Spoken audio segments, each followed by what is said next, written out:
বিশ্ব ক্ৰিকেটৰ ৰজা হিচাপে পৰিগণিত এগৰাকী ক্ৰিকেটাৰ হিচাপে বিৰাট কোহলীয়ে এবাৰ IPL ট্ৰফিত চুমুক দিয়াৰ যি হেঁপাহ সেয়া ইতিমধ্যেই পূৰণ কৰিলে।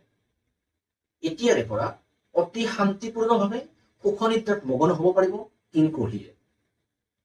দেশ বিদেশৰ প্ৰতিটো প্ৰান্তৰ পৰা বিৰাট কোহলী আৰু তেওঁৰ দল RCBক নিস্বাৰ্থভাৱে সমৰ্থন কৰা যিসকল অনুৰাগী আছে সেই অনুৰাগীসকলো কিন্তু আজিৰ এই দিনটোত নিশ্চিতভাৱে সুখী হ'ব। বিৰাট কোহলীৰ লগতে RCBৰ এই দলটোৱে IPL জিকাত আঁৰত থকা অন্য যি খেলুৱৈসকল আছে সেই খেলুৱৈসকলো কিন্তু সমানে প্ৰশংসাৰ যোগ্য। বিৰাট কোহলী আৰু RCBয়ে আজি এটা কথা প্ৰমাণ কৰি দিলে যে চেষ্টাৰ অসাধ্য একো নাই। চেষ্টা কৰিলে সফলতা নিশ্চিতভাৱে আহিব।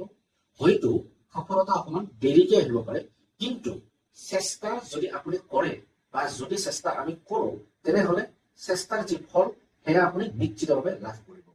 আজি এই ভিডিঅ'টোৰ শেষত আমি 2025ৰ 18 নম্বৰ IPL সংস্কৰণ বিজয়ী হ'বলৈ সক্ষম হোৱা বিৰাট কোহলীক অভিনন্দন জনাইছোঁ।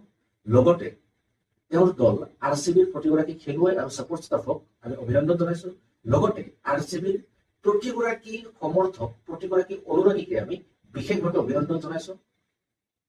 RCBৰ বিজয়ত RCBৰ যিসকল অনুৰাগী আৰু তেওঁলোকৰ সমৰ্থক আছে সেই সমৰ্থকসকলৰ ভূমিকা কিন্তু সঁচাকৈ উল্লেখযোগ্য। 17টাকৈ বছৰ IPLৰ খিতাপ জিকিব বুলি মনত যি বিশ্বাস, যি মনোবল, সেই মনোবল, সেই বিশ্বাস দৃঢ়তাৰে বান্ধি ৰাখি RCBক ছাপোৰ্ট কৰি যোৱা প্ৰতিগৰাকী সমৰ্থকক আমি আকৌ এবাৰ জনাইছোঁ অভিনন্দন।